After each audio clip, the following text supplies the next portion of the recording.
Tuesday's events at Ashaiman have reignited conversations about the arbitrariness of some military personnel in Ghana. In what seemed like a reprisal attack for the murder of a young soldier, men from the Ghana Armed Forces stormed Ashaiman and brutalized and arrested some residents. Although the military high command says it sanctioned the action, some people have expressed concern about the invasion and if it falls within the remit of the military to invade a community and arrest citizens. For some people, this undermines the Constitution of Ghana and the rule of law.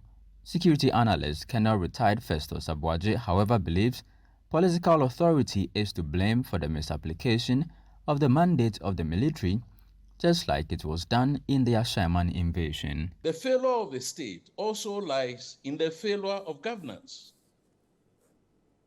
in clearly defining what the role of the military is in a democracy. We know what the role of the military is.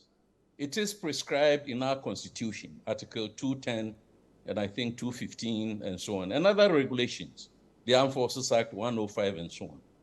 But that is not what the control and management of the armed forces should be about.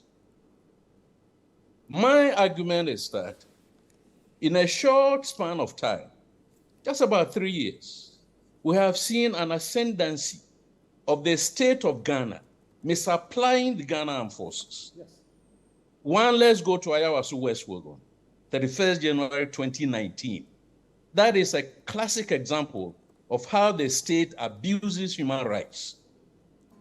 Secondly, let us go to voter registration and how the state misapplied men and women in uniform, i.e. the military, to go and supervise elections, which is not their function. Who ordered the Ghana Armed Forces to enter the House of Parliament?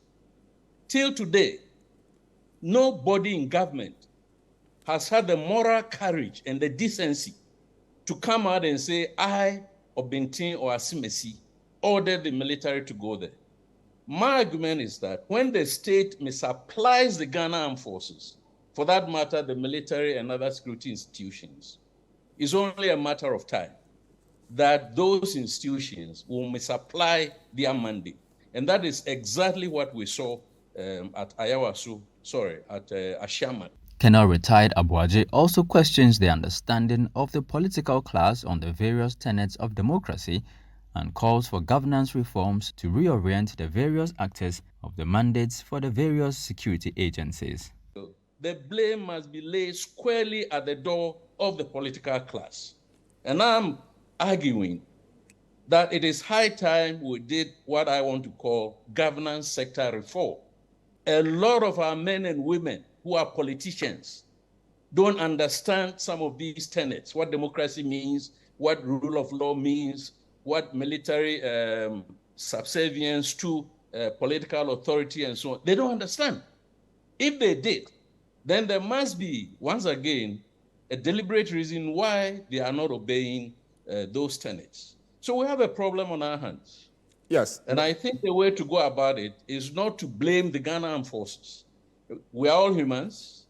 Under the circumstance, any one of us who are outside of Ghana Armed Forces might have done the same thing. So the important thing is to drill down and find out why, in a space of 3 years, we're not talking about 30 years of this fourth democratic dispensation.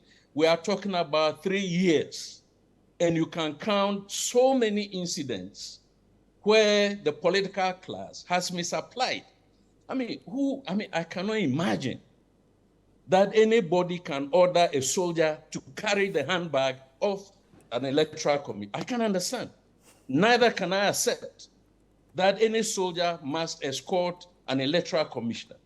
It doesn't happen.